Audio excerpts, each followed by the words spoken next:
Marcus Thorne was a man who measured the value of the world in dollars and power. When his security firm sent his new head of protection, he barely hid his contempt. She was quiet, professional, and a woman. He looked at Maya Lin's slender frame, her calm, analytical eyes, and he scoffed. This was the elite operative they sent? Marcus, standing by his penthouse window overlooking the city, swirled the brandy in his glass. He turned to his executives. Seriously?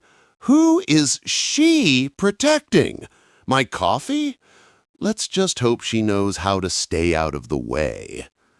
The men laughed. Maya, standing by the door, remained motionless, her gaze sweeping the room, her expression unreadable. Her silence only irritated Thorne more.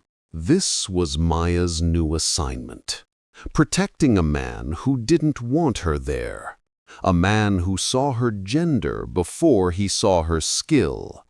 But Maya was used to it. She wasn't hired to be liked. She was hired to be a shield.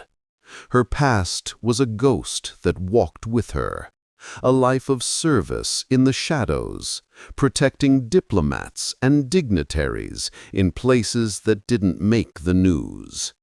She was, quite simply, one of the best protection agents in the world. All right, let's get this over with, Thorne barked, grabbing his coat. We have a meeting. Maya moved first. Her routine was meticulous. Sir, I've done a preliminary sweep of your schedule. There's a gray maintenance van that has been parked in a restricted zone across from your office for 3 hours. I advise we use the south entrance. Thorne rolled his eyes. A van? It's probably the plumbers. My last security chief didn't bother me with details about plumbers. Just do your job. That is my job, sir, Maya replied, her voice still perfectly level, betraying no emotion. He ignored her and marched toward the main elevator. Maya's jaw tightened, but she followed, her eyes scanning every corner, every shadow, compensating for her client's arrogance. Thorne rolled his eyes. A van? It's probably the plumbers. My last security chief didn't bother me with details about plumbers. Just do your job. The day was a blur of high-stakes meetings. Thorne paraded round his boardroom, shouting, negotiating, and dominating. And in the corner of the room, Maya stood. She was invisible, a piece of furniture, until one of Thorne's executives, sweating and checking his phone, tried to leave the room abruptly. Maya stepped silently into his path. "The meeting isn't over, Mr. Harris," she said, her voice just loud enough for him to hear. "No one leaves until the principal is secure." Harris looked at her, then at Thorne, then back at Maya's unblinking stare. He swallowed and slowly returned to his seat. Thorne watched the exchange with a flicker of annoyance, but also a tiny spark of surprise. The day ended. "We're going to the garage," Thorne announced. "Sir, given the van I mentioned this morning, I again advise we use the secured south exit," Maya insisted. Thorne sighed theatrically. "Fine, we'll take your secret exit. Just get me to my car." They walked to the secure elevator, descending into the concrete silence of the sub-level parking garage. The air was cold and still. The only sound was the echo of their footsteps on the concrete. Thorne walked ahead, impatient. Maya's senses were on fire. She scanned the pillars, the shadows, the dark corners. "Stay close to me, sir," she whispered. Thorne scoffed. "Protecting me from the plumbers, are we?" And then it happened. Doors of the maintenance van, the asterisk gray van she had warned him about, flew open. 5 men, clad in black tactical gear and masks, emerged in perfect formation. They weren't common thugs. This was a professional team. They moved quickly, fanning out, their weapons raised. Thorn froze. His arrogance evaporated, replaced by pure, paralyzing terror. "Do something!" Thorn shrieked, cowering behind her. The attackers focused on him, the primary target, seeing Maya as an irrelevant obstacle. That was their fatal mistake. In the split second that they ignored her, Maya's entire demeanor changed. The quiet assistant vanished. The operator took over. "Get behind the pillar. Stay down," she commanded Thorn. Assailant 1 reached her. He was fast, but she was faster. She didn't fight him. She disassembled him. She moved inside his reach, parrying his weapon. A precise strike to the throat, followed by an elbow to the temple. He crumpled.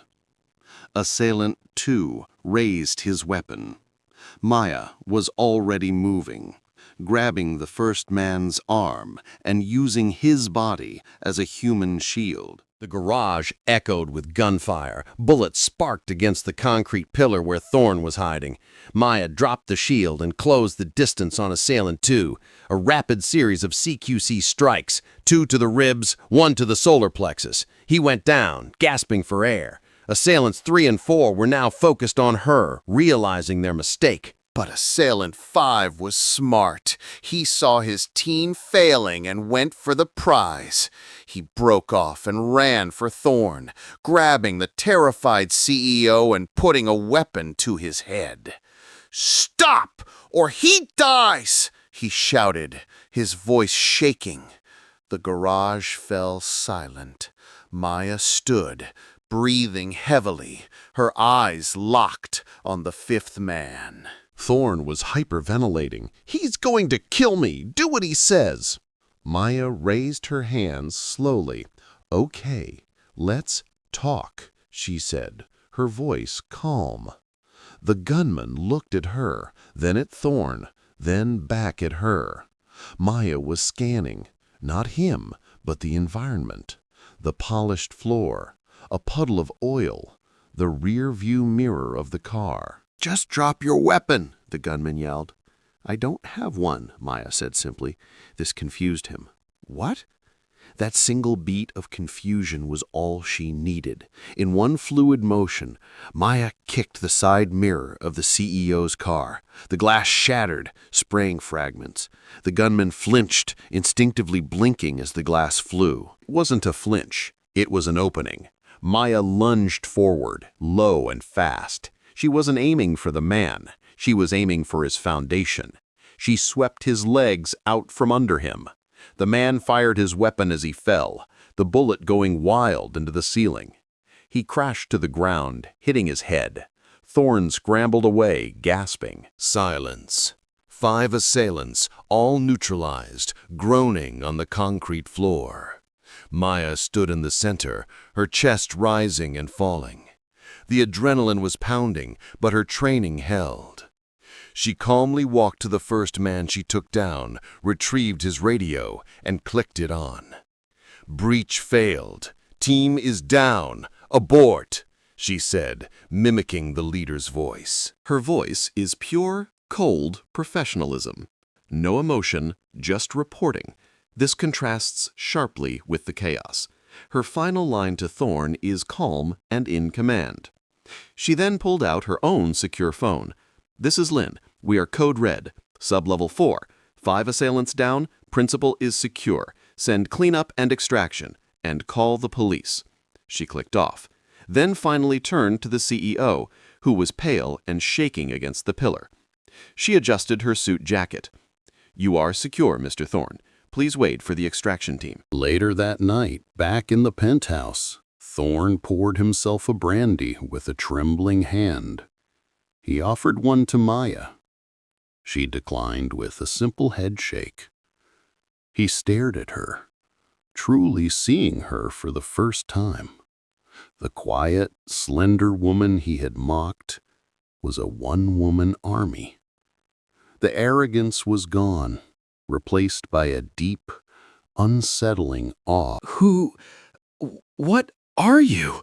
he finally stammered. Maya looked at him, her analytical gaze softening just a fraction. "I'm the person you hired to do a job, sir, and I take my job seriously." She paused. "The gray van. I'll need a full debrief on your current threats and who knew your schedule, starting with Mr. Harris." Thorn just nodded, humbled into silence. He had laughed at her, asking, "Who are you protecting?" The answer was now terrifyingly clear. She was protecting him from a world he didn't even understand. The fatal mistake of those assailants wasn't just underestimating her. It was the same mistake Thorn made. They looked at a woman and failed to see the most lethal professional in the room. Maya's story reminds us that true strength and elite professionalism are not defined by gender or appearance. It is defined by discipline, training, and a quiet, unshakable character. If you were moved by this story of courage and quiet competence, please like this video so this message can reach more people. And to ensure you don't miss our next tale of justice and honor, subscribe to the True Character Tales channel and hit the notification bell. Join us as we continue to uncover the strength hidden just beneath the surface. Thank you for watching.